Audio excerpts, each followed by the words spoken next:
nangunguha ng berries, yung magic berries. Yung kasing magic berry na yan yung pag kinain mo siya, tapos kumain ka ng maasim, matamis ang lasa, kahit gaano kaasim. Ayan na, nangunguha siya. Andito ako ngayon sa labas ng bahay kasi maganda, wala ng araw. Nandito ako sa pinakadulo. Yung aking malunggay, ang saya-saya.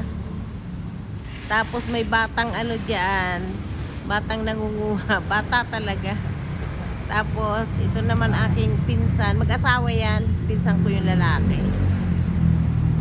Siya ngayon ang nag-manage ng aming halaman.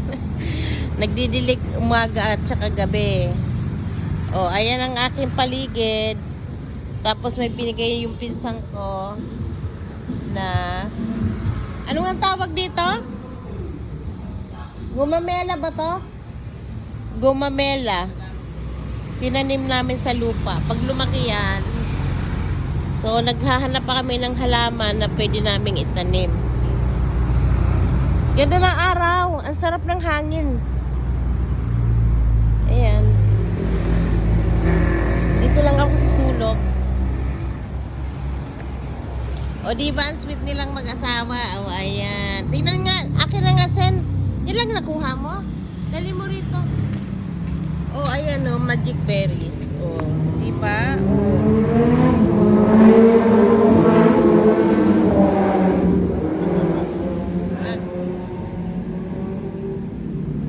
Ang ingay ng kapitbahay. Ayan, may pinapagawa naman yung neighbor namin. Extension yata ng bahay nila.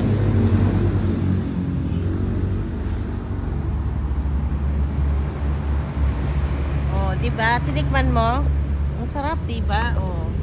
Pwede lang tumubo ini. Ayun natin dito pa. Saan? Gusto mo? Ay, iyo daw. Lagay mo dyan. Nagtanim ng Baka pwede pa doon sa sulok na yun. Yung kinain mong buto, ilagay mo ron, malay mo tumubo. So, magpapatubo kami ng buto ng magic berries na yan. Tapos laging may ibon dyan, yung nest ng ibon.